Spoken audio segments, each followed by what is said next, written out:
Gold, trusted gold buyers. మీరు తాకట్టు పెట్టిన బంగారాన్ని విడిపించి ఈ రోజు ఉన్న మార్కెట్ ధరకు కొనబడను. రామాయణం ఎన్నిసార్లు విన్నా ఆ కావ్యం అంతే ఆనందంగా ఉంటుంది హృదయానికి అని చెప్పేసి. అవును. సో ఇప్పుడు చూస్తున్నా సరే ఎంతోమంది సీనియర్ ఎన్టీఆర్ గారి దగ్గర నుంచి రాముడుగా చూసాము, అంజలిదేవి గారిని సీతగా చూసాము, తర్వాత చాలామంది సోహన్ బాబు గారు ఇట్లా చాలామంది రాముడిగా కనిపించారు, మొన్నటికి మొన్న ప్రభాస్ కూడా.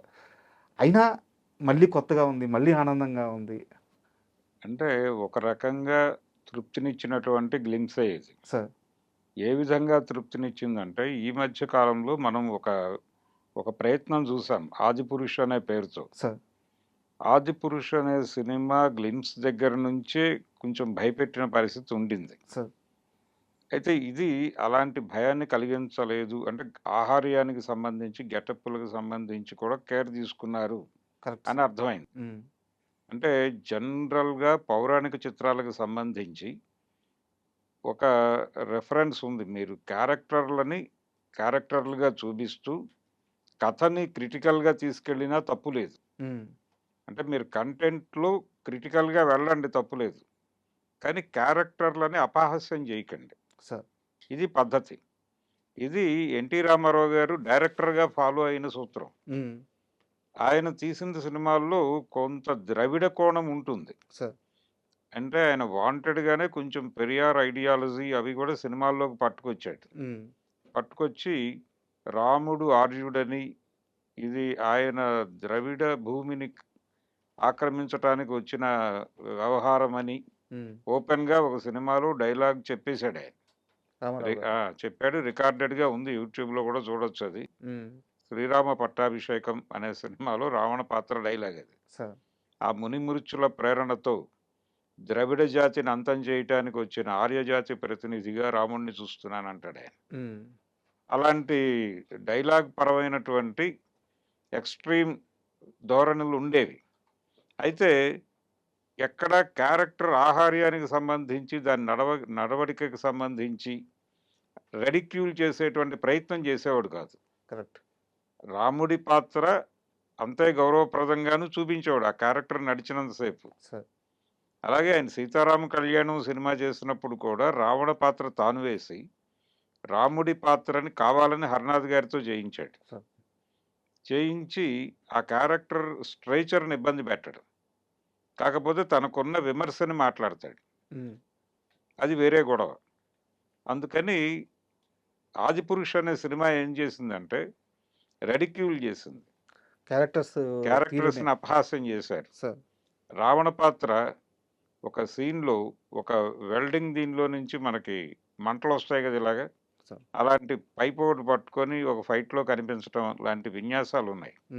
అవి జనాలకు చాలా ఇబ్బందికరంగా కనిపించాయి. సార్ ఇందులో అంటే అది చూసిన తర్వాత ఇప్పుడు రామాయణము పర్టిక్యులర్‌గా బాలీవుడ్ నుంచి వస్తున్న రామాయణం అనగానే కొంచెం భయం వ్యక్తమైన మాట వాస్తవమే. సార్ అయితే అంత భయపడాల్సిన అవసరం లేదు అనే భరోసా అయితే ఇచ్చింది గ్లిమ్స్. సార్ అంటే గెటప్పుల పరంగాను మనకి రాముడంటే ఒక ఇంప్రెషన్, ఒక ఇమేజ్ ఉంది మన మనసుల్లో. సార్ ఆ ఇమేజ్‌ని డిస్టర్బ్ చేయని పద్ధతుల్లో 'రణబీర్ కపూర్' ఆహార్యం ఉంది. సార్ అందుకని ప్లెజెంట్‌గా అనిపించింది. అలాగే వీళ్ళు ప్రపంచ స్థాయి విజువల్ ఎఫెక్ట్స్ సంస్థని పట్టుకొచ్చి దాంతో పని చేయించారు. సార్ పని జరుగుతోంది ఇంకా. అలాగే ఈ గ్లిమ్స్‌లో కేవలం రామ దర్శనం చేయించారు తప్ప సీత కనిపించలేదు.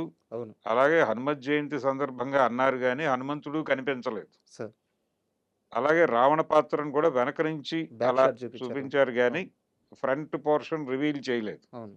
కాబట్టి కేవలం రామదర్శనమే అయింది. సార్ అయితే ఈ రామదర్శనం విజువల్ ఎఫెక్ట్స్ ఇది మనం ఎలా చూసినప్పటికీ ఆయన రాముడు గెటప్ వేశాడు 'రణబీర్ కపూర్' అనేటువంటి అభిప్రాయం అయితే కలిగింది గానీ దానిలో ఇంకొంచెం డెప్త్ అనిపించలేదు.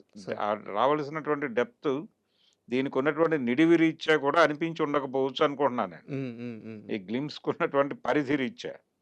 రేపు పొద్దున ట్రైలరో లేకపోతే టీజరో అవి వచ్చినప్పుడు ఇంకొంచెం ప్రభావవంతంగా కనిపించొచ్చు ఈ పాత్ర. ఇప్పుడు ఆల్రెడీ ఒక క్రిటిసిజం మొదలైంది. సార్ అదేంటంటే 'రణబీర్ కపూర్' రాముడు గెటప్ వేస్తే ఎలా ఉంటాడో ప్రపంచానికి పరిచయం చేసినట్టు ఉంది ఇది. అంతే తప్ప ఆయన ప్రభావవంతంగా లేడు అని. ఇప్పుడు నడక దీనికి సంబంధించి రాముడు ఒకలా ఉంటాడు, కృష్ణుడు ఒకలా ఉంటాడు. అంటే కృష్ణుడు ఎలా ఉండాలి అనే దానికి సంబంధించి, రాముడు ఎలా కనిపించాలి అనే దానికి సంబంధించి ఒక గ్రామర్ రాసేశారు ఆల్రెడీ. సార్. ఆ గ్రామర్ పరిధిలో నుంచి చూస్తున్నారు దీన్ని.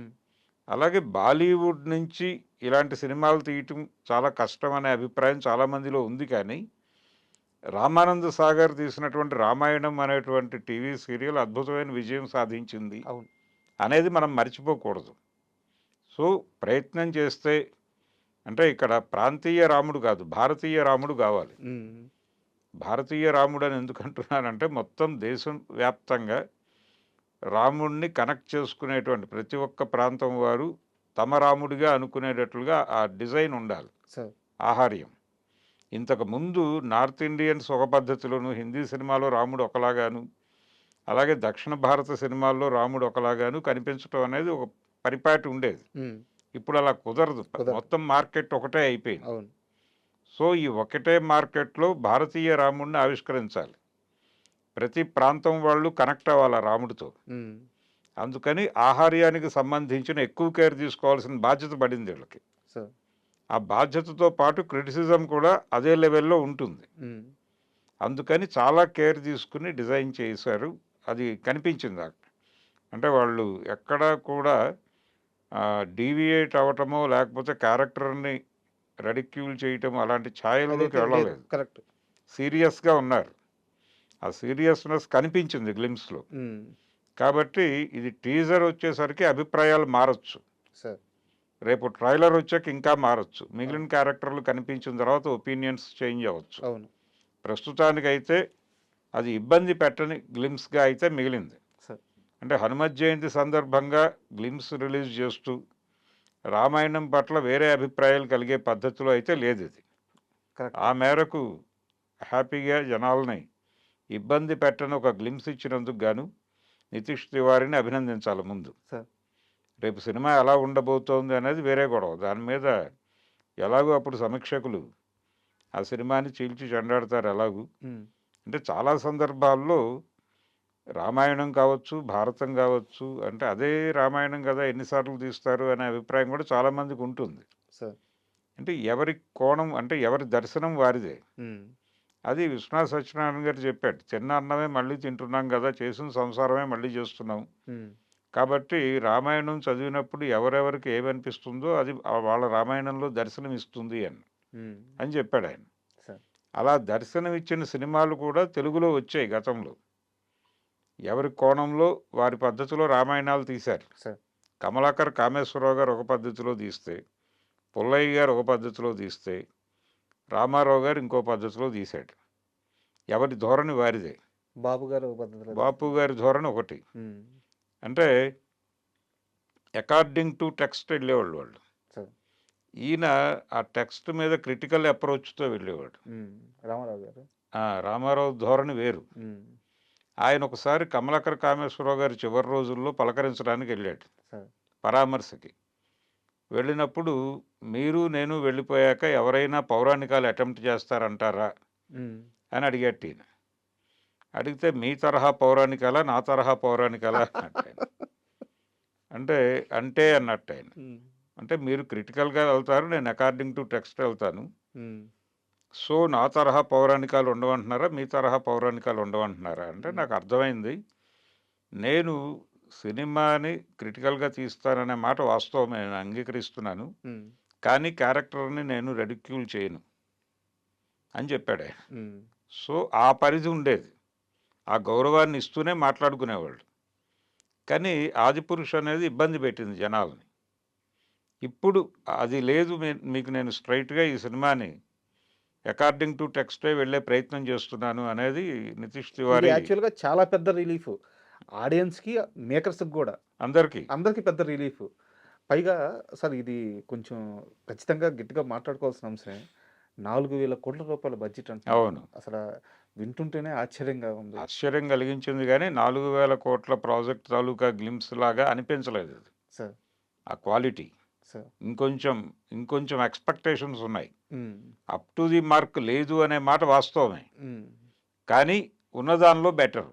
సార్. మనకెందుకు ఇంత బెటర్ అనిపిస్తోందంటే, 'ఆదిపురుష్' గురించి ఆలోచించి ఉండి, ఆ ప్రిపేర్డ్‌నెస్‌తో దీన్ని చూడటం వల్ల రిలీఫ్ అనిపించి హాయిగా ఉంది. హ్మ్. అందుకని జనాలు బావుందంటున్నారు గానీ, ఈ 4,000,00,00,000 బడ్జెట్ అనేది మనం ఇప్పుడు నెమ్మదిగా విషయంలోకి వెడితే తెలుస్తోంది. తెలిసి ఆ యాంగిల్‌లో నుంచి చూస్తే ఆ రేంజ్ కనిపించలేదు. హ్మ్. కాబట్టి మేబీ టీజరు వాటిల్లో ఏవైనా కనిపిస్తుందేమో చూడాలి. సార్. అంటే ఇది హనుమత్ జయంతి సందర్భంగా వాళ్ళు హనుమంతుడి పాత్రను కూడా కొంత రివీల్ చేస్తే బాగుండేది. సార్. సీత, రావణుడు అవి మిగిలిన తర్వాత చేసుకోవచ్చు. ఈరోజు మార్క్ చేస్తున్నారు కాబట్టి ఆంజనేయ స్వామిని కూడా కొంచెం చూపిస్తే హ్మ్. హ్మ్. కొంచెం జనాలకి ఫీస్ట్ ఉండేది. Correct sir. అండ్ ఇప్పుడు మీరు హనుమంతుడి గురించి అన్నారు సార్. అవును. సన్నీ డియోల్ గారు సో, యాక్చువల్‌గా చాలా మందికి మీరన్నట్టు ఈరోజు వారి లుక్కు ఏమన్నా రివీల్ అవుద్దేమో చూడాలని చెప్పి అనుకున్నారు. అవును. ఎలాగో హనుమాన్ జయంతి కాబట్టి. సో, కొంత నిరాశ అయితే ఈ విషయంలో కరెక్టే సార్. డెఫినెట్‌గా. ఆ! డెఫినెట్‌గా. అండ్ అలాగే రావణుడిగా యష్ కనిపించబోతున్నారు. ఆయన కో ప్రొడ్యూసర్ గూడా ఈ మూవీకి. అవును. అయితే ఆయన బ్యాక్ షాట్ చూపిచ్చారు గానీ, చాలామంది యష్ ఫ్యాన్స్ ఆహ్, ఫ్రంట్ గూడా చూపిచ్చుంటే, ఫేస్ చూపిచ్చుంటే, ఆ గెటప్ చూపిచ్చుంటే బాగుండేది అదే. గదా! అని అదే. చెప్పి అంటే అనుకుంటున్నారు. ప్రతి క్యారెక్టర్‌కి ఒక రిఫరెన్స్ ఉంది మనకి. సార్. అంటే రావణుడంటే ఇలా ఉంటాడు అని ఒక ఆహార్యం తీర్చారు. హ్మ్. రాముడంటే ఇలా ఉంటాడు అని ఒక ఆహార్యం తీర్చేశారు. హ్మ్. కాబట్టి ఆ ఇంప్రెషన్‌లో నుంచి చూడటమే జరుగుతుంది. సార్. పర్టిక్యులర్‌గా సౌత్ ఆడియన్స్‌కి ప్రతిదీ ఆ ధోరణిలోనే ఉండాలి. హ్మ్. అందుకని ఇది కొంచెం ఏమాత్రం తేడా ఉన్నా ఇబ్బంది పెడుతుంది. హ్మ్. వాళ్ళు వెనక నుంచి చూపించినప్పటికీ గ్రామర్ ఫాలో అయ్యారనే విషయం అర్థమవుతోంది. అర్థమవుతుంది. కరెక్ట్. అర్థమవుతుంది. కాబట్టి డిస్టర్బెన్సులు లేవు. లేవు. డిస్టర్బెన్సులు లేవు. ఇంకొంచెం క్వాలిటీతో మేబీ ఇదేదో ఈరోజు మార్క్ చేయాలనే ఉద్దేశంతో మొదలుపెట్టినట్టున్నారు. హ్మ్. ఇది 2 పార్టులుగా వస్తుందని కూడా చెప్పారు. అవును. 2 పార్టులుగా వస్తోంది. ఫస్ట్ పార్ట్ తాలూకా గ్లిమ్స్ ఇది హ్మ్. అని చెప్పారు. సో, నిజానికి ఈ ప్రాజెక్ట్ ప్రారంభ దశలో అల్లు అరవింద్ గారి పేరు కూడా వినిపించింది అవును. నిర్మాతల్లో. అవును. కానీ తర్వాత ఎందుకనో ఆయన ఆ ప్రాజెక్ట్ నుంచి పక్కకి జరిగినట్టున్నారు. సార్. మేబీ ఆయన ఇన్‌ఫ్లూయెన్స్‌లో నుంచి సీత పాత్ర సాయి పల్లవి హ్మ్. అని అనుకునే పరిస్థితి ఆయనే తీసుకొచ్చి ఉండొచ్చు. ఓకే. అంటే ఆయనకొక ఇంప్రెషన్ ఉంది ఆవిడ నటన మీద. మనం ఇక్కడ చూసాం గదా! పెద్ద హ్మ్. గొప్ప యాక్టరు. అందుకని డెఫినెట్‌గా సాయి పల్లవి తన ముద్ర వేస్తుంది ఆ క్యారెక్టర్ మీద. సార్. అంటే సీత పాత్ర రామాయణం కోణం అనేది ఒక విశిష్టత. ఇది సీత చరిత్రగానే మొదలుపెట్టాడు ఆయన అని కదా! హ్మ్. అవును. తర్వాత రామాయణం అదే రామాయణం అయినప్పటికీ రామాయణం మీద చాలా చర్చలున్నాయి. అంటే రామాయణమా? లేకపోతే వనవాసమా? అనేటువంటి చర్చ ఒకటుంది. సార్. రామాయణము అంటే రాముడు నడిచిన మార్గము అని. రాముడు నడిచిన దారి, ఆయనం అంటే దారి అని. సార్. నడిచిన దారి అని. రాముడు నడిచిన దారిగా చూపిస్తారా?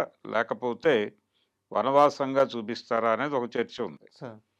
వనవాసం అంటే ఆ సెన్స్ ఏంటంటే ఆయన్ని వనవాసానికి వెళ్ళమన్నప్పుడు అయోధ్య పక్కనే అడవిలో ఒక పర్ణశాల నిర్మించుకొని అక్కడే ఉండి, ఆ టైం అయిపోయిన తర్వాత తిరిగి అయోధ్యకు వెళ్ళిపోవచ్చాయన. హ్మ్. కానీ అలా లేడాయన. ఆయనం చేశాడు. రామాయణం చేశాడు. తిరిగాడు హ్మ్. అడవంతా. ఈ తిరగటంలో యుద్ధాలు చేశాడు. సార్. ఇదంతా ఒక ప్రయోజనం ఆశించి చేసినటువంటి కార్యక్రమం. లోక కళ్యాణం. లోక కళ్యాణం అనండి, లేకపోతే అయోధ్య కళ్యాణం అనండి. హ్మ్. ఆయన తాను తిరిగిన ప్రాంతాల్లో యుద్ధాలు చేశాడు. పర్టిక్యులర్‌గా అన్నల వేధింపులకు గురవుతున్నటువంటి తమ్ముళ్ళని తనకి మద్దతుగా తీసుకుని, హ్మ్. వాళ్ళకి తాను సహాయపడుతూ, వాళ్ళ అన్నల మీద తాను యుద్ధం చేసి, హ్మ్. ఈ తమ్ముళ్ళని తన తమ్ముళ్ళుగా మార్చుకున్నటువంటి ఒక పరిస్థితి. సార్. అది సుగ్రీవుడు కావచ్చు, విభీషణుడు కావచ్చు. అవును. వాళ్ళని అక్కడ సామంత రాజులుగా పెట్టి ఆయనొచ్చి పట్టాభిషేకం చేసుకున్నాడు. హ్మ్. సో, ఇది ఒక స్కీమ్ ప్రకారం జరిగింది అనే ఒక ఆర్గ్యుమెంట్ కూడా ఉంది దక్షిణ భారతంలోనే. హ్మ్. దీన్ని తన సినిమాల్లో ఓపెన్‌గానే చెప్పే ప్రయత్నం ఎన్టీఆర్ చేశాడు. హ్మ్. అదొక ధోరణి. జనాలు దాన్ని చూసి మెచ్చుకున్నారు. దానికి కూడా ఓటేశారు. హ్మ్. అలాగే ఆయన మహాభారత కథలో కులం గురించి చాలా ఎక్కువగా విస్తారంగా చర్చించినప్పటికీ దానవీర సూరకర్ణని చూశారు జనాలు. సార్. అయితే పాత్ర ఔచిత్యము, ఆ పాత్రకు ఉండేటువంటి స్కోపు దాని ఆధారంగా కొంత ఫ్రీ హ్యాండ్ తీసుకొని చెలరేగిన సందర్భాల్లో కూడా వాళ్ళ మీద సీరియస్ అటాక్స్ ఏమి జరగలేదు ఆ రోజుల్లో కాబట్టి. ఈ రోజు పరిస్థితి అలా లేదు. ఈ రోజు పరిస్థితి అలా లేదు.